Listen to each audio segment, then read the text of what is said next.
listening to Queer Everything, a Queer of Color podcast about thriving in the world while being at odds with it. I'm Lena Rafiq Sheikh. We're on a couple of months hiatus while we prep for the next season. And first, I want to say a big thank you to everyone who made Season 1 such a success. From my amazing guests to everyone who listened to the podcast and shared it and who gave feedback. This is heart work for me, and seeing what kind of an impact it's having for folks is a huge privilege. At the end of the last episode, I shared an anecdote about coming out to my older brother who died unexpectedly last year. His death was one of the hardest and saddest things that I've ever experienced. He was gay like me, and I feel his absence often, especially when I'm around family. When I helped his widow go through his belongings, I took a few small things to remember him by. A wool blanket that now sits in my study, some 3D printer art that he made, and also this microphone that I record the podcast on. As any older sibling might, he made a big impact on me. And even though we were very different people, his being gay changed my experience with navigating my own queerness. I mean, how could it not? He was my big brother, and he was also a queer elder to me. I recently had an experience where a young person I met told me that they were queer.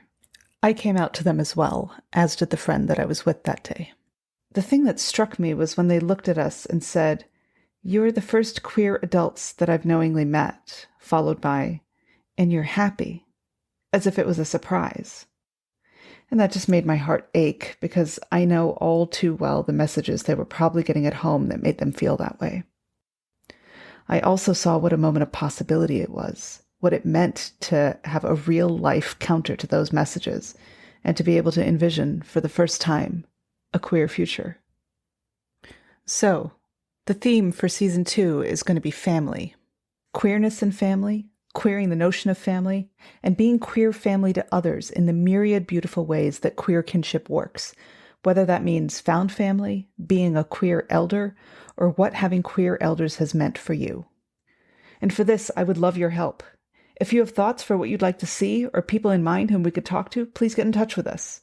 You can DM us on Instagram and Twitter, or go to queereverything.com/connect and drop us a note. I know that the question of family can feel fraught. Many queer folks, including me, have had experiences of profound alienation around family. And with queer family, there's a lot of joy too. My aim in this series is to explore both and to really lift up the possibilities that exist in the joy. So reach out to us and follow us on Instagram and Twitter to be notified of our launch date.